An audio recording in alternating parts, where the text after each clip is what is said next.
tremendous honor that Dan Schneider came all the way up from Washington, D.C. to be with us tonight. Dan runs, I would say that you run it. Matt Schlapp is the overall head of CPAC, the conservative PAC, most important PAC in the United States today, on the conservative aisle, and very close with the President of the United States. They have a big event every year, attended by the President, by the Vice President, and by the entire administration before and after the election of 2016. So Dan, you're here at the ZOA dinner. I don't know, is this your first ZOA dinner? This is my very first one, Joe. It's an honor to be here. Yeah, well, it's amazing because first of many.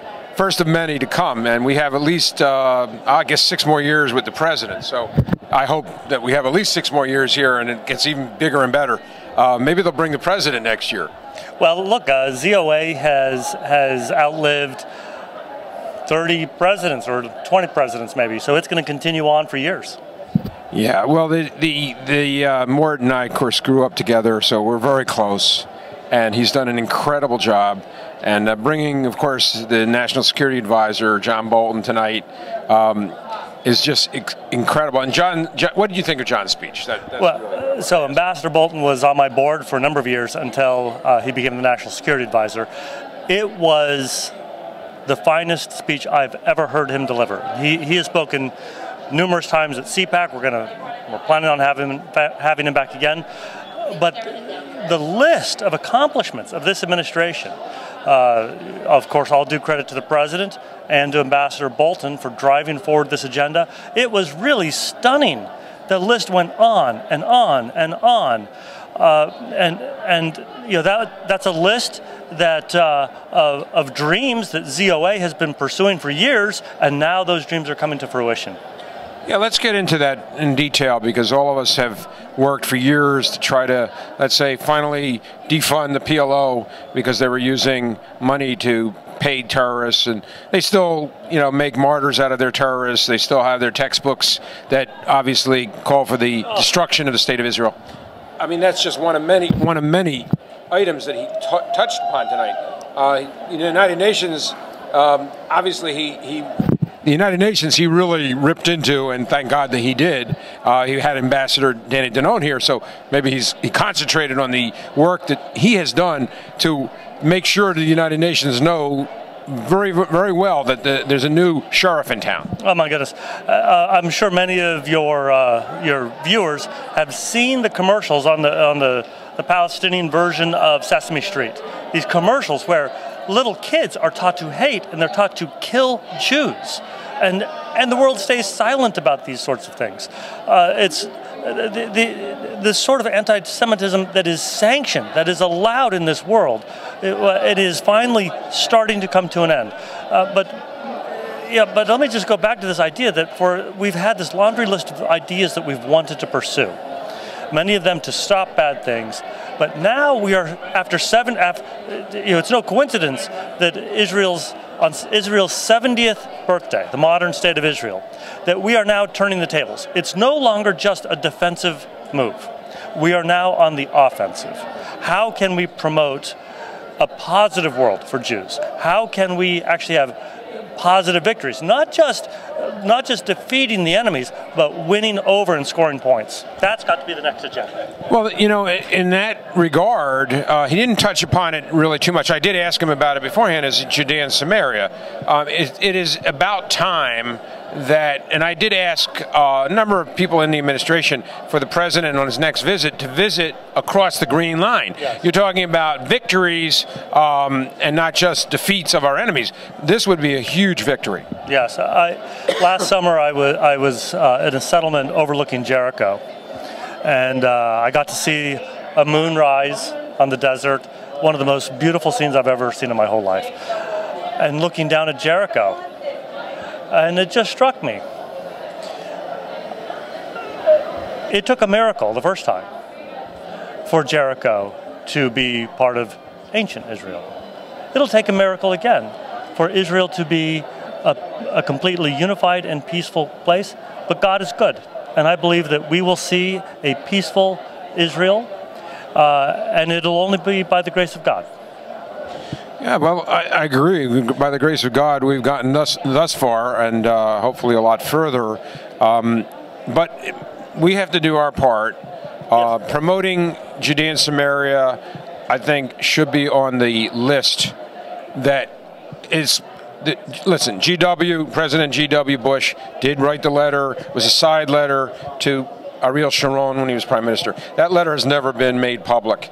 My suggestion to the President, through CPAC, through you, is to make Judea and Samaria come alive, declare the truth about, just as he declared about Jerusalem, he should declare the truth about Judea and Samaria. This is not going away. This is here to stay. You know, like it or not, it is here, and we are real, and no one is going to expel 500,000 people, okay? So get real, get used to it, and that's, what, I think, along the lines of what you're trying to say or said. If you're a Muslim, there are two places in the world where you can practice your faith peacefully and not fear for your life, and that is in the United States of America and Israel. America and Israel are two pluralistic nations where people are allowed to worship as their conscience dictates. Nobody is saying that Muslims cannot live in Israel. But when you ask me about Judea and Samaria, I hear Israel. That is Israel. Yeah, well, I wish everyone would recognize that fact. As I said, among presidents, only George W. recognized that fact. We know that President Obama passed, and it was talked about by Danny Danon tonight, passed UN Resolution 2334, which all of us, I'm sure, tried as hard as we could to stop. President Obama at the time went around every, back door, every possible way around to get it passed and not veto it. And it was a tremendous blow to Israel and, well, particularly Judea and Samaria. But the president now, President Trump, has really brought, back new life to Judea and Samaria. But I'd like to see more. I'd like to see the president really visit across the Green Line, as he basically did when he went to the Western Wall. Well, this is what I'm talking about. For both Israel, for its first 70 years, the modern state of Israel, has been on a defensive posture. And here in America, our policies that we've pursued for Israel and for Jews in America, they've also been defensive. It's stopping bad things. This is the turning point. This is the time when both Israel and America can change the equation. We're no longer simply defending against bad things. Now is the time for us to actually do right, to do positive things for Israel and for Jews in America. Yeah, and I've said it many times, and people don't understand that Israel's a small country, the size of Rhode Island, and if they relinquish or surrender any parts of Judea and Samaria, which they have done in the Oslo Accords. They've given around 43% of Judea and Samaria has been surrendered to the PLO already. So it's not like, Israel hasn't made concessions. But the land of Israel that is necessary for the ultimate growth of the Jewish people and all peoples, to populate. We're gonna have, God willing, we're gonna have 50 million Jews in Israel one day. We have 7 million now, or 6.5 million now. One day it's going to be 50 million. Where are the 50 million going to stay? In high-risers in Tel Aviv? No. They have to live throughout the land, and Judea and Samaria is vital for population growth. Well, President Trump is, this is a related point, President Trump is different from his predecessors.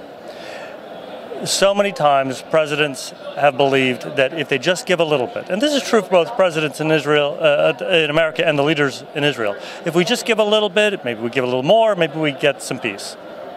That doesn't work. No. That doesn't work with people whose only goal is the elimination of the Jewish state and of Jews.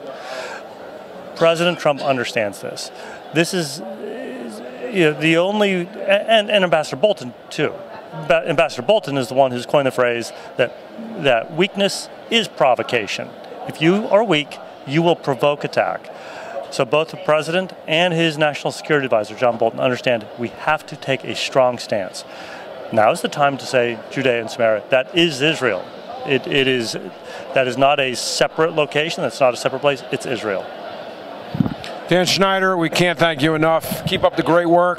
Hope to see you down at CPAC. You came up here. We should go down to D.C. for you, February 28th or thereabouts. And I know you'll be bringing the president and the vice president, and probably John Bolton, too.